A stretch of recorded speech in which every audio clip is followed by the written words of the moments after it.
The fifth thing you need to know about motor oil is that fuel matters. Wait, what?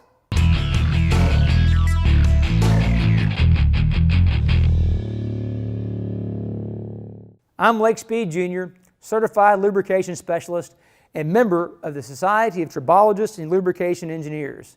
And today, we're going to talk about something that you probably don't consider when you're thinking about motor oil: fuel. The type of fuel that you use directly affects your oil, and that applies to any additives you may also be putting in your fuel.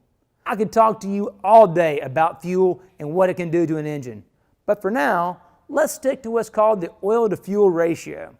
You may have never heard of the oil-to-fuel ratio before, but if you have an oil life monitor in your car, that's what it uses to calculate and tell you when to change your oil.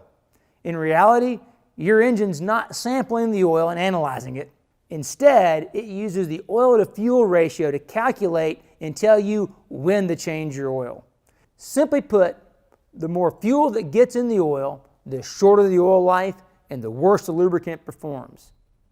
So how does fuel get into the motor oil? Well, some of the air-fuel mixture makes its way past the piston rings and ends up in the crankcase with the oil. If the carburetor or fuel injectors are dirty, then the fuel tends to drip or spray instead of atomizing.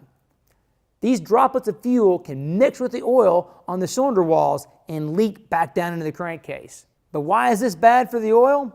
There are a few reasons. First, fuel dilution lowers the viscosity of the oil. The higher the fuel dilution, the more viscosity you lose. Not good.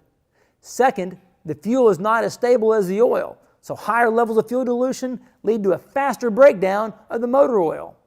Third, if you're using an ethanol blended fuel, it can cause rust and corrosion inside your engine, which is really bad.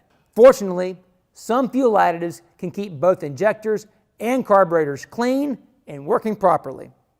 Also, some fuel additives and even some motor oils have improved rust and corrosion protection to fight the effects of ethanol blended fuel. The takeaway here is that you can either increase or decrease the performance and life of your lubricant and the equipment it protects, just with your choice of fuel and fuel additives.